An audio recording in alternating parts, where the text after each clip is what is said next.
welcome to my weekly video blog. There's quite a lot to get through today. This last week has been very hectic. There's a lot of things that have happened. The one that most people will have heard of most recently was that there is a state of emergency in the Pulver House of Birds Aviary at present. As with any enclosed community, one of the greatest threats is contagious diseases. Now, when was it? Wednesday or Thursday, I think. I was lucky enough to come home early from work, and I noticed that Jens Jr. had pin feather problems. He's had them earlier on this year because he has a crest at the front of his head that comes out. His pin feathers, when they come through, can be quite severe and bleed quite a bit. So I brought him in, and I noticed that his breathing was absolutely appalling. Appalling enough for me to ring the vets and to take him for an emergency appointment. They confirmed that they thought it was probably a chest infection, maybe brought on by the change of weather. I do keep the budgies inside when there is bad wind, because that can give them chills. But the weather's been so odd this past week or two, and you can't really shelter them, being that they're outdoor birds, from temperature changes, and particularly with humidity ratings as well.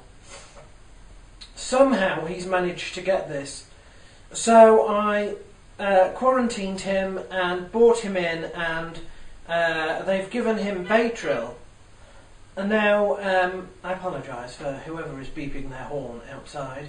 Now the Baytril has worked, which is good.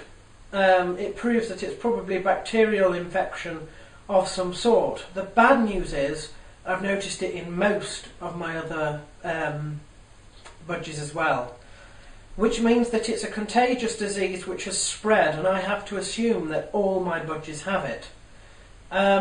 This means that tomorrow I'm going to have to go back to the vets and hopefully get more Baytril. I've never had this sort of problem before, and I am aware that these things left untreated can kill birds very, very quickly. None of them are as bad as Jens was when I took him in, but given a couple of days I'm sure they will be. So I'm hoping that I can sort that out tomorrow. Also tomorrow I've got my next dentist appointment to follow up on the extraction, which I think has gone quite well. And I haven't had much neuralgia since. In fact, I've had no proper attacks. I have had echoes, and whether that is just everything settling down or not, I don't know.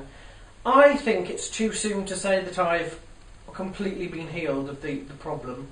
So I'm going to try and keep the offer of further consultations at the hospital with this facial pain specialist that she knows, my dentist, on the cards, at least until they've finished all the fillings, because that's what I'm going for tomorrow. She's going to start work on a number of fillings, including, I think, replacing the ones that ADP did, which were absolutely rubbish. ADP haven't even cottoned on to the fact that I've moved to another dentist yet. That shows how bad they are, because I've had texts and a letter from them asking me when I'm going to book my next appointment. So I'm going to have to phone them tomorrow and say, look, the records have already gone. I've moved, because you are shite.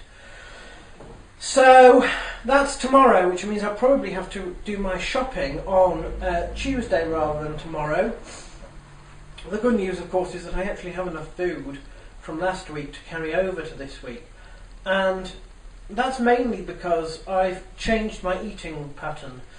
I tried to start this just before the extraction, and the extraction blew everything out of the water. What I have learnt from this is that the meal replacement shakes are no good. They are made with too much milk, and that is not good. So I've cut that completely. You know, the funny thing is that I talk quite a lot about this, and I make lots of plans, but these plans take a long time to come into effect. I am all for planning for the future. I really am, for, you know, making sure that you live within your means. That's very important. And making sure that you manage to save for things that you want, but only live off what you need. And I'm all for improving oneself and going, putting in the effort over a long period of time, rather than just, you know, ad hoc, spur of the moment changes which may or may not work. But I do also get quite frustrated at how slowly things go, and I think sometimes I forget that, you know, I'm either very past looking with all the records that I keep, with my journal that turns 18 years next February, in fact with this video blog which is about to pass 300 weeks just before Christmas, or I'm all for planning for the future, saving up for when I can do things a la the 5-year plan or whatever. And what I fail to do actually sometimes is just to live in the present, to actually initiate things when I think of them, rather than, you know, maybe over-analysing. It's about finding the balance, and that's very, very difficult. And I suppose I've moved a long way from where I started, when I was literally so OCD it was unbelievable, and everything had to work by time schedules, and, you know, there was no room for any spontaneity at all. But I think it takes years, and I think it may take your whole life to find the right balance. And for me, certainly more of that now is being able to enjoy what happens as it happens, if that makes sense. If it doesn't, then don't worry, but that's just something that's been heavily on my mind this past week.